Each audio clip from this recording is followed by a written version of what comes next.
Hello mga ka-lifestyle, it's me again, your lifestyle vlog. So guys, another year is over and it's time for us to welcome another new year. Parang the past 5 years na ata nagiging tradisyon na namin na mag-celebrate sa bahay kahit konti lang kasama ang mga kapitbahay namin ng mga bata.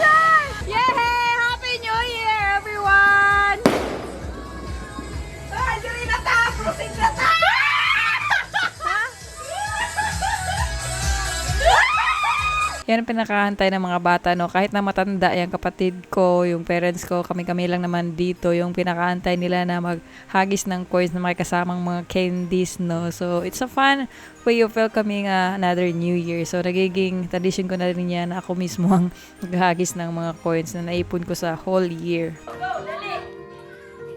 The year has passed.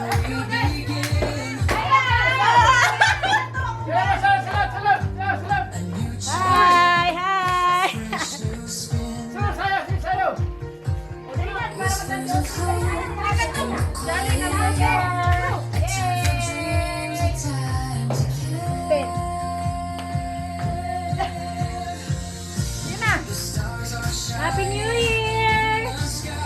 Happy New Year! Happy New Year, Te! Happy New Year! Medyo nantala pa yung excitement nila, no? Dahil yung music na hinahanap ko wala.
Na! Oh! Oh! Oh! Grabe si Sabot, oy! Si Sabot, daghan kayo na ilog! Happy New Year, sis! Happy New Year, 20! Ay! Ay!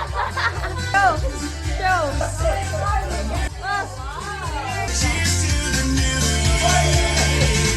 So, I think sila lahat nag-enjoy sa pag-aagawan ng mga coins, no? Kahit na konti lang naman yan, mga coins lang, walang bills dyan. But it's a fun way to, smile, laugh, and celebrate the new year, no? Kasi nga, it's another way for us to share our blessings, no? Sa mga natanggap natin sa whole year 2025. And it's a way for us to welcome the 2026 na sana meron pang blessings na darating sa atin para makapag-share naman tayo sa iba yung blessings na natanggap natin, kahit na konti lang, no? At yun nga, before matapos ang year 2025, nakatanggap ako ng medyo may kalakihan para sa akin na pera na galing sa pinaghirapan ko sa race, 21 kilometer, nanalo ako, 50,000, and that's enough for me to share to my family na masaya ko din sila. Paldo yan! Paldo ang bata, paldo! Paldo! So after the gifts giving, naglaro kami kaagad sa trending ngayon na game. It's color game. So trending siya ngayon. So sinubukan na din ng pamilya ko na kung paano ito larin. And it's a fun way for us to experience this for the very first time.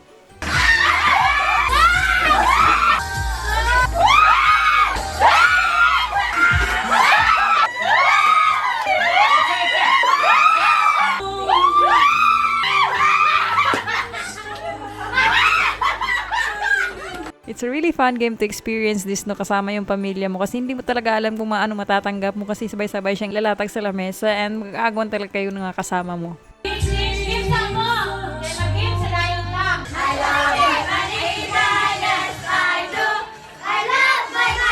Yeah, exchange gift na yan, no, isa yan sa mga nagpapasaya sa mga bata kaya hindi dapat talaga mawala yan kahit na konti lang laman o kahit na pagkain lang ang laman ng kanilang mga gifts.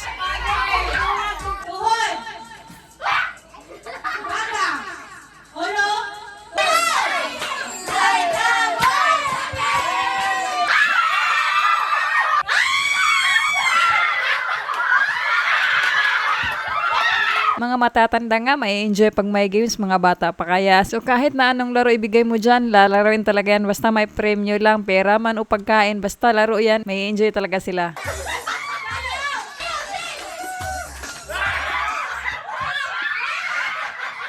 Okay, open! Open your gift na dali na! Your gift lang! Wow! O, dance! O, go! Sige!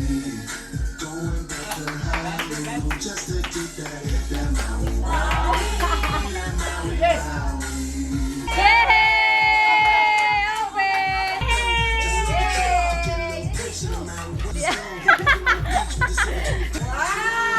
Yay! Giving gifts to children is another way for me to heal my inner child.